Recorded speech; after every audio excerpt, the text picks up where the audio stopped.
বাড়ির পাশেই একটা বিয়ে ছিল, তা অনেক দিন থেকে নেমন্তন্ন করেছে। তা জামাই বলছিল আমরা সবাই মিলে যাব, অনেক দিন থেকেই মন্তব্য করে রেখেছিল। তা সোমবার দিন সেই বিয়েটা হলো। তা আমরা সবাই মিলে সাজুগুজু করে বেরিয়ে পড়লাম বিয়ে খেতে। বিয়ে তো এইখানকার বিয়ে তো বাড়িতে হয় না, এই লজে হয়েছে। সেই লজে গাড়িতে করে একটুখানি যেতে হয়। তো মোটর সাইকেল করে জামাই দিয়ে আসলো, একজন একজন করে আমাকে আগে দিয়ে আসলো, আর মেয়েকে একটু পরে দিয়ে আসলো, মানে আমাকে দাঁড়িয়ে রেখে। তাই এই যে দেখো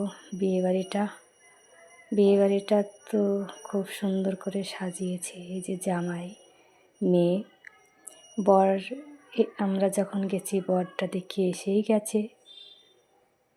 তাই গ্রামের মতো অত আনন্দ ফুর্তি হয় না, কারণ গ্রামে আমাদের অনেক বাজনা বাজিয়ে অনেক অনেক দূর থেকে জল সরে আনি আমরা, খুব সুন্দর আনন্দ করি। কিন্তু এখানে তা হয় না, এখানে শুধু খাওয়ার আনন্দ, আর কোনো নাচ ফাচ কোনো নেই কিছু। যাবে আর খাবে, বুফেতে খাওয়ার আয়োজন করেছিল। আর কি আমাদের গ্রামে ওই আনন্দটাই বেশি, তবে খাওয়া দাওয়া বেশ জাঁকজমকই দিয়েছিল অনেক কিছু, আমি এত মুখে বলতে পারবো না। তা সব জিনিসই খুব মুখরোচক জিনিসই দিয়েছিল, যাতে ভালো লাগে সবার। আর খুব সুন্দর সেই বুফে করেছে। আর সবচেয়ে প্রিয় জিনিসটাই হলো ফুচকার স্টল। তো ফুচকা খেতে গেলাম, অনেক ভিড়ভাট্টার ভিতরে দুটো ফুচকা খেয়েছিলাম। তা ভাবলাম আরও অনেক কিছু খাবো বলে আরও বেশি একটু একটু করে টেস্ট করলাম, তাহলে তার সব কিছু খেতে পারবো না, তার জন্য আর বেশি খেলাম না।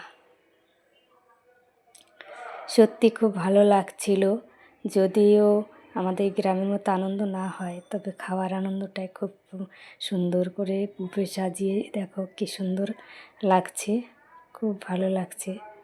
আমি এখনও সত্যি কথা, আমরা গ্রামের মেয়ে বা গ্রামের বউ, তাই এইসব দেখিনি। তো মেয়ের তফায় মানে মেয়ের জন্যই দেখতে পেলাম, মেয়ে আমাকে নিয়ে গেল বলেই দেখতে পেলাম, তাছাড়া তো আর দেখতে পেতাম না।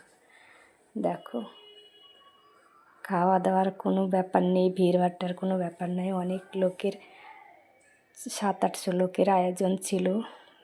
বেশ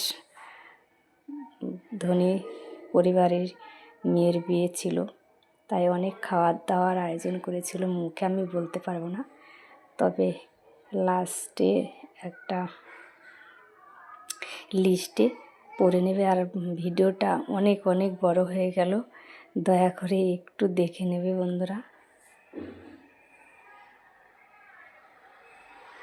আমার তো বেশ আনন্দই লাগছিল, কারণ ভিড়ভাট্টার ভেতরে অত ভালো লাগে না। এই যে দেখো লিস্টটা দেখে নিও।